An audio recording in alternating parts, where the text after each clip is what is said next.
Tonight, FBI investigators at Quantico could be on the verge, perhaps, of a critical breakthrough in the Nancy Guthrie case, potentially using a new and cutting-edge technology that has proven to extract DNA from even the most difficult and degraded evidence.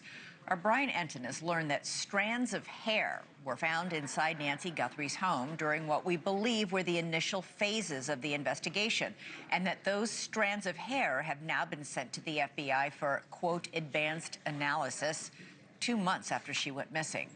Until now, the Pima County Sheriff's Office has been using a Florida lab to handle all of its DNA testing, a decision that was controversial from the start. Want to get exactly what I got from my source right. Some DNA evidence from Nancy Guthrie's home has been sent to the FBI's lab for advanced analysis. I'm told that the evidence includes hairs found in Guthrie's home. And that's an interesting part of this because we haven't known in the past that some of the evidence that they are testing for DNA has been hairs. FBI sources have long indicated frustration with their limited access to the DNA, and the sheriff's office has struggled with analyzing so-called mixed DNA found at the crime scene. Experts believe the hair that is finally being sent to the FBI lab is likely rootless, meaning there's very little, if any, actual human tissue on the strands. Previously, those hairs were useless in criminal investigations in cases like this. But now there's something called whole genome sequencing. It's a method that extracts nuclear DNA from just the shaft of a stray hair. You don't need the root on the end. To give you an idea of just how mind-blowing the technology is, it's the same kind of DNA testing that helped break the case of Rex Heuermann, the Gilgo Beach serial killer.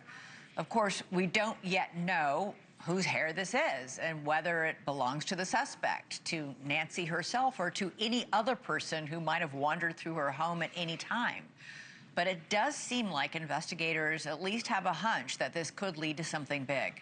Joining us now is renowned DNA expert and genetic genealogist CeCe Moore, the nation's premier DNA expert, and former CIA officer and NewsNation national security contributor Tracy Walder. Great to have both of you with us. CeCe, this lab in Florida wasn't able to do anything with the hair, but now they've sent it to Quantico where they're able to do this sort of mixed DNA testing?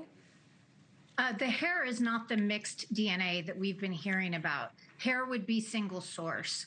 The lab in Florida does have some capabilities, and if there had been a root, they would have already tested this and I'm sure been successful. It's a lot harder when you don't have the root, which is why we believe this is rootless hair or a hair shaft.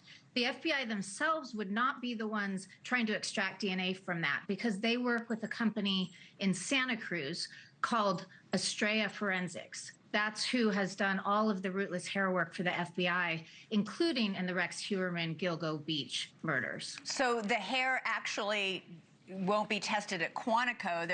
Quantico will then send it to this lab in Santa Cruz.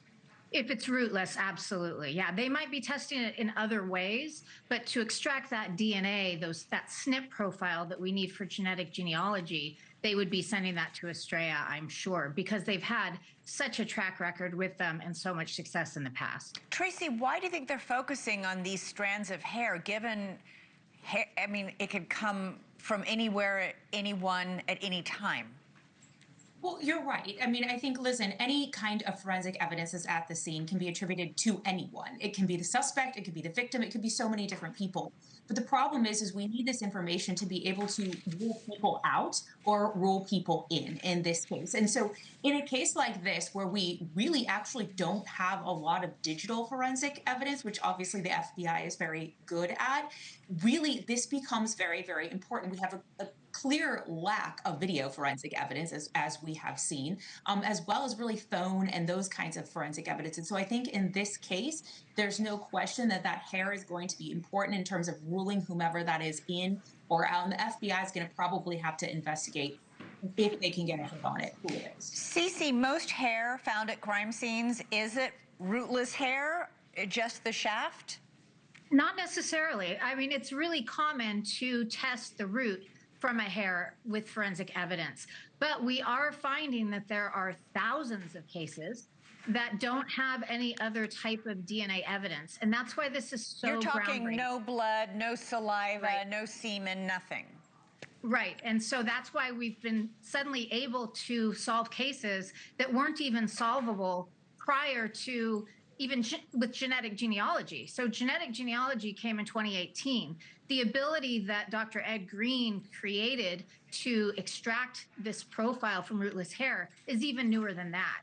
So it's another leap forward that opens up a lot more cases to potentially be solved. How long will it take the lab, Australia lab, to test this hair? Well, in my experience, because I've worked with them a lot, it typically takes months. But I'm guessing, because this is not a cold case, that they will likely push it up in priority and start working on it immediately. And then part of it is luck. Sometimes they can get DNA the first time around, and sometimes they have to go through several attempts before they can get that viable profile. Tracy, you know, since you've been covering this case with us, there's been so much criticism of the Pima County Sheriff and the decisions that he and his team made on this case. A lot of that criticism was about the fact that they chose to use this lab in Florida, which I need to point out is quite reputable. A lot of law enforcement agencies use it and have great success with it. What's your assessment of that lab, and should the Pima County Sheriff have relied on that lab instead of Quantico from the start? Because that's a lot of people are criticizing him for making that choice. Thank you for making that point about the lab. This is a lab that is actually certified by the FBI. This isn't some, random lab that they sent this sample to. So I just want to make that point clear. However, obviously I'm a former FBI agent. I try to go a little bit easier on anyone in law enforcement, but I actually vehemently disagree with what Sheriff Nanos did in this case. I think in a case of this nature, now listen, at Quantico, they can't just process all of the DNA evidence that comes in. This is why we have private labs, for speed and for efficiency. But in a case like this, where you may know that you may have some DNA samples, or excuse me, some biological samples that maybe didn't get DNA from, it should have immediately gone to the FBI. I think they lost 11 weeks of time.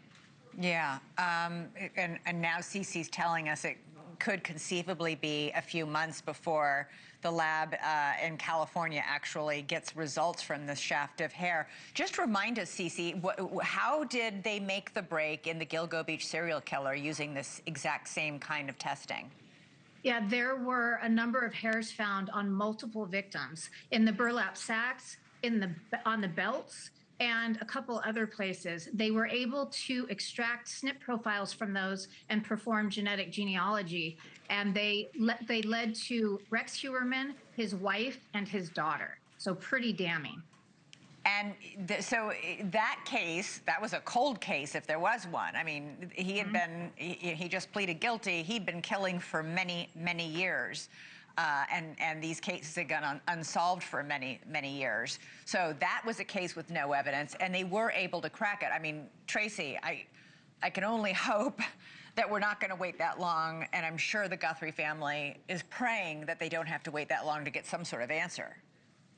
I would hope that we don't have to wait that long, but to CeCe's point, we don't know how long it's ultimately going to take them. And in a missing persons case where you don't necessarily have bodies, whereas you did in Gilgo Beach, that is another issue that sort of complicates all of this as well. So you've got that passage of time, not a lot of forensic evidence, not a lot of digital evidence, and obviously no person or no victim in this case. And so I hope it gets solved a lot quicker than that, but we are dealing every minute and every second really counts. Yeah.